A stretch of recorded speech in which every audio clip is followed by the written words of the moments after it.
Bismillah wa salatu wa salam ala Rasulillah. Donc, voilà la suite.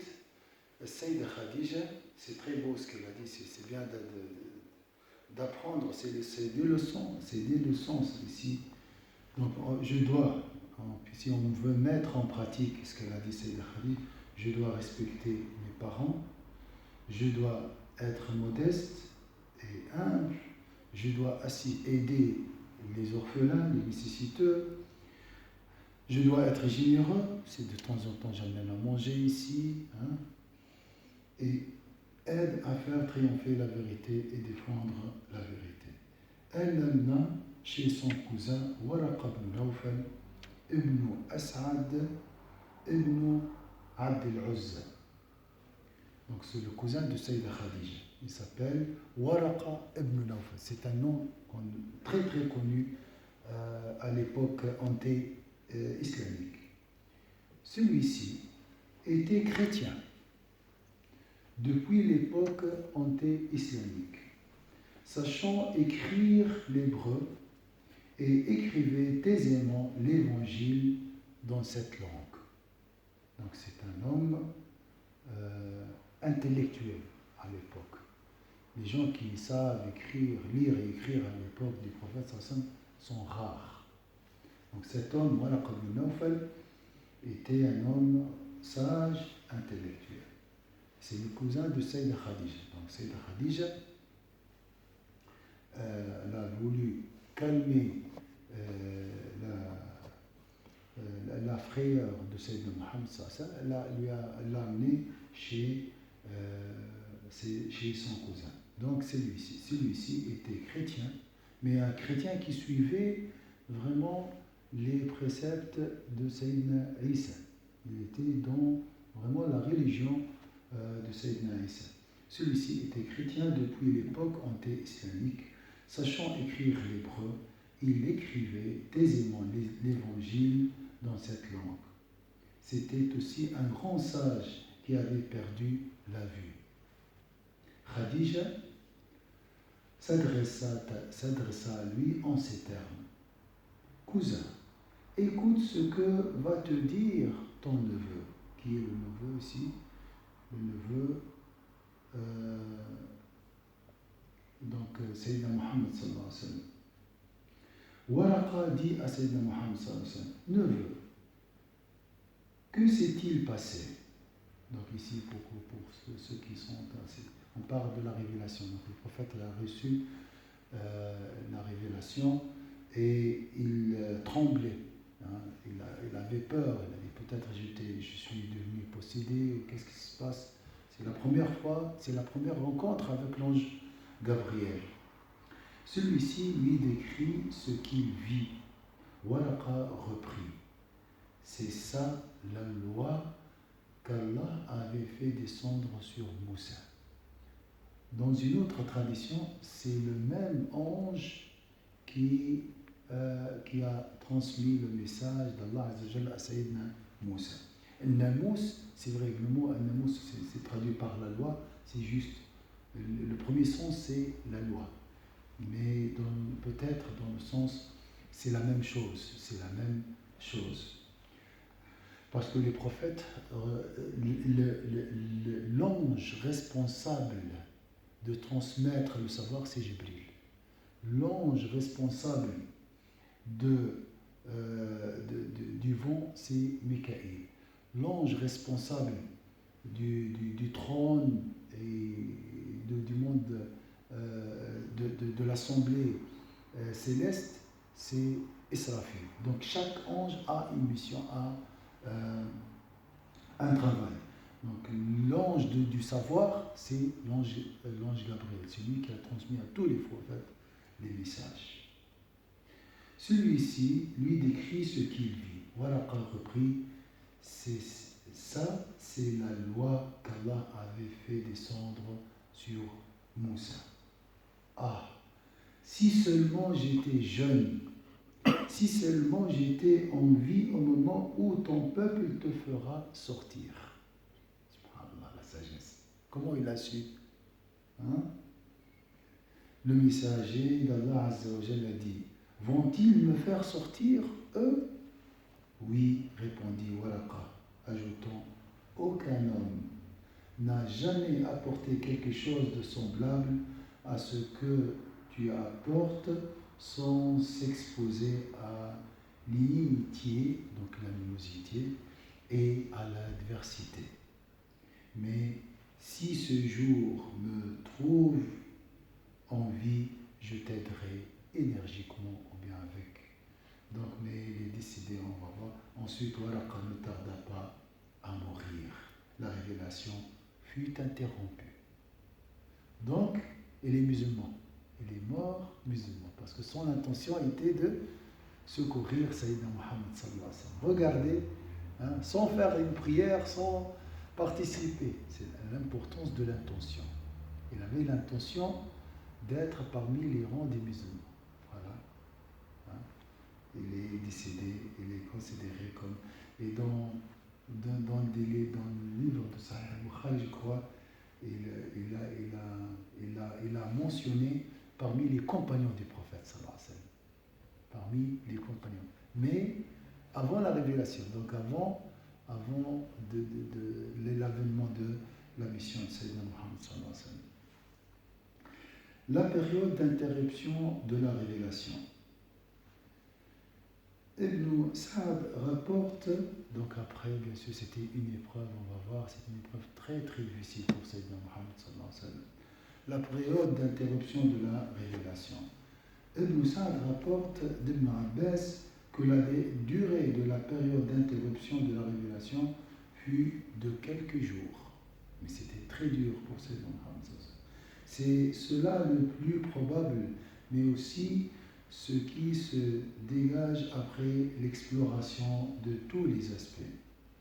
Pour ce qui est de l'information répandue selon laquelle une telle période s'étendrait sur 3 ans ou 2 ans ou 2 ans et demi, elle ne saurait être vraie. Mais ce n'est pas ici le lieu de s'étendre sur sa réfutation. Donc il y a une divergence. Moi j'ai entendu 6 mois, là il a parlé même de 3 ans, 2 ans. Et lui il préfère la version qui dit c'était juste quelques jours, l'interruption. Durant l'interruption, le prophète sallallahu alayhi wa sallam resta affligé et triste. Moi, quand je perds quelque chose, de l'argent ou bien ma voiture, je m'attriste. Mais le prophète, son souci, c'est l'amour d'Allah. Frappé d'étonnement et de stupéfaction, donc durant l'interruption, le premier messager d'Allah, sallallahu alayhi wa sallam, resta affligé et triste, frappé d'étonnement et de stupéfaction. À cet égard, Al-Bukhari rapporte dans son livre intitulé Kitab Al-Kabir les propos ci-dessus. La révélation s'interromput un moment.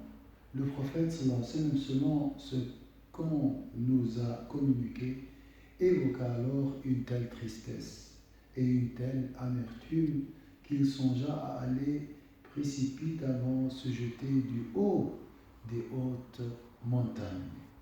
Cependant, toutes les fois qu'il était au sommet d'une montagne, prêt à se jeter dans le vide, l'ange Gabriel lui apparaissait et s'adressait à lui en ces termes: Mohammed, tu es sans aucun doute le messager d'Allah. Cela le rassurait et le dissuadait de son acte. Lorsque l'interruption de la révélation lui paraissait longue par la suite, il tentait le même acte. Toutefois, dès qu'il était au sommet de la montagne, l'ange Gabriel lui apparaissait et lui répétait les mêmes propos. Donc le prophète sallallahu alayhi wa sallam là était perplexe, était المرجع نتاعو شنو هو شيخ المرجع صحيح البخاري الإمام البخاري في الكتاب الكبير معروف يعني الحرف.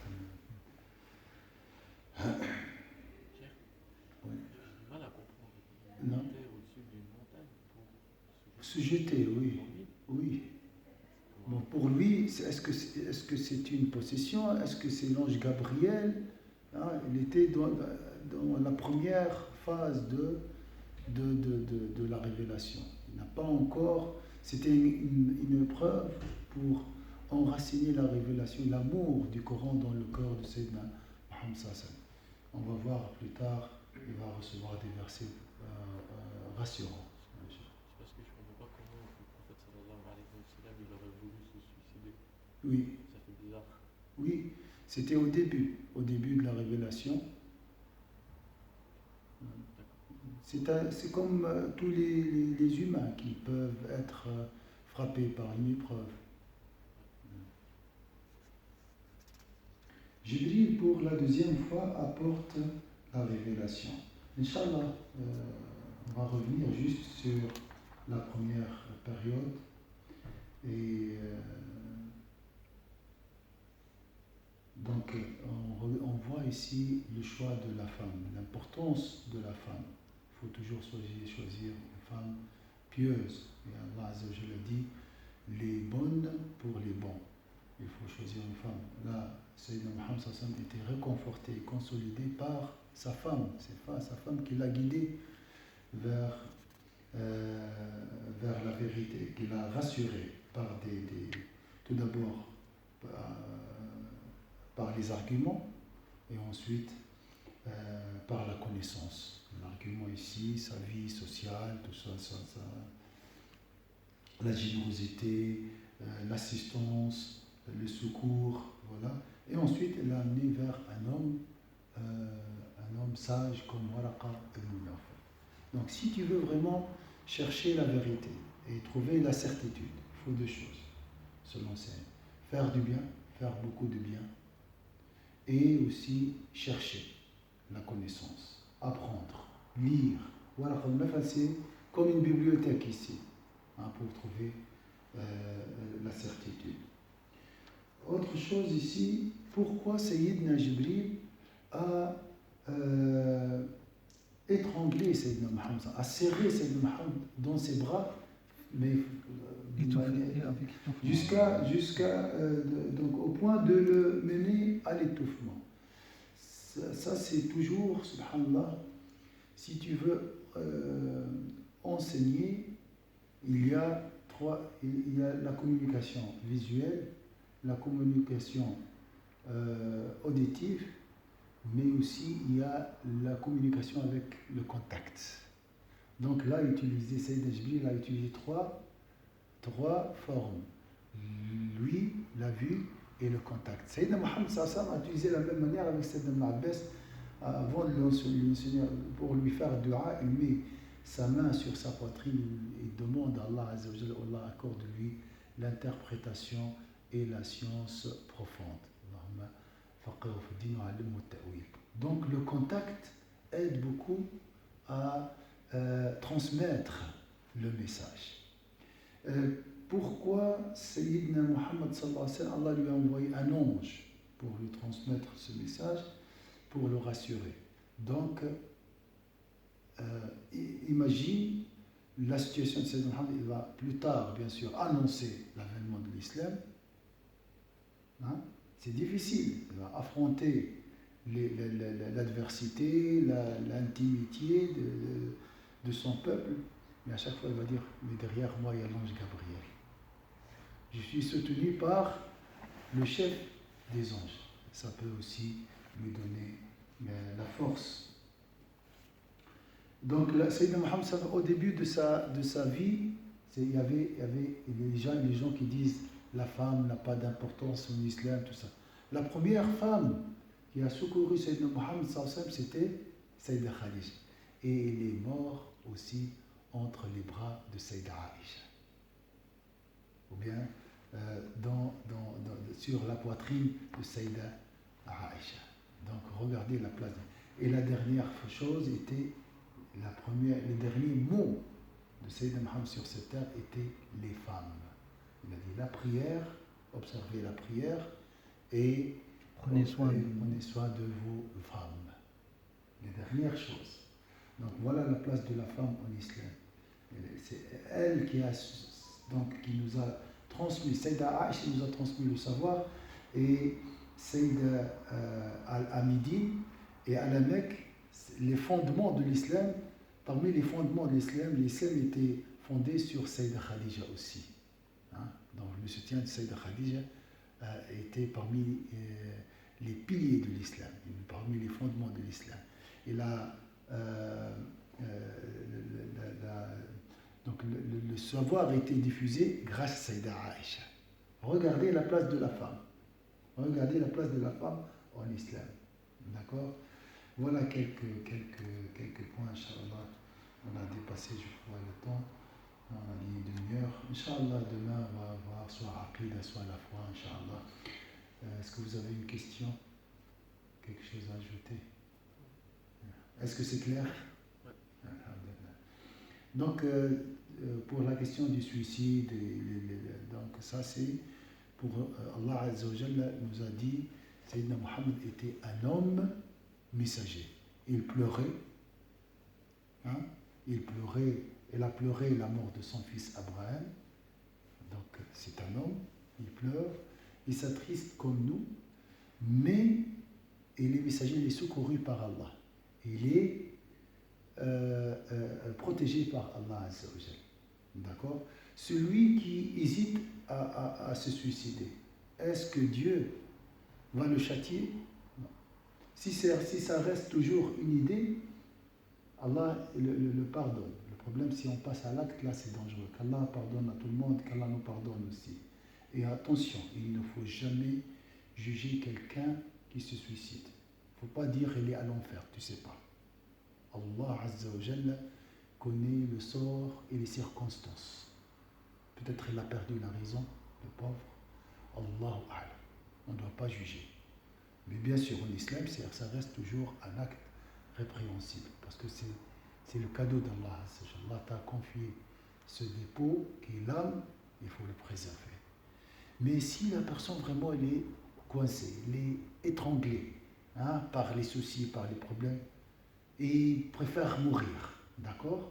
Il peut faire le doigt du prophète sallallahu alayhi wa sallam. Oh Allah, donne-moi la vie si la vie est meilleure pour moi, et donne-moi la mort si la mort est meilleure pour moi.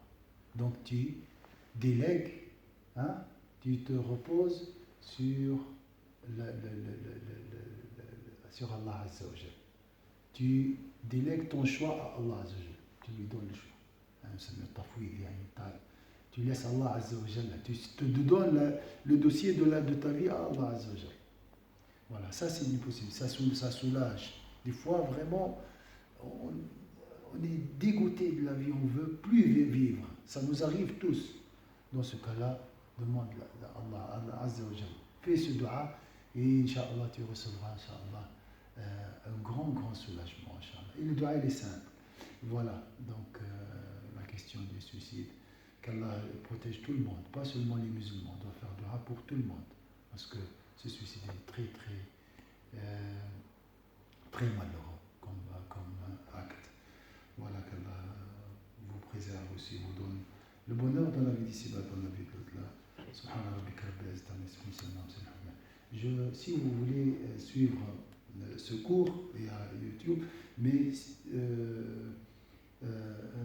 si vous désirez, je peux vous commander ce livre, si vous n'avez pas ce livre.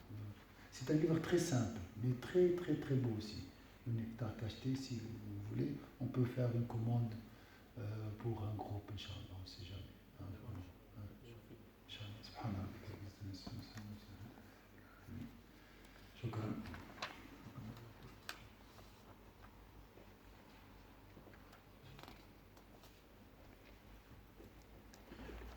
السلام عليكم. عليكم السلام.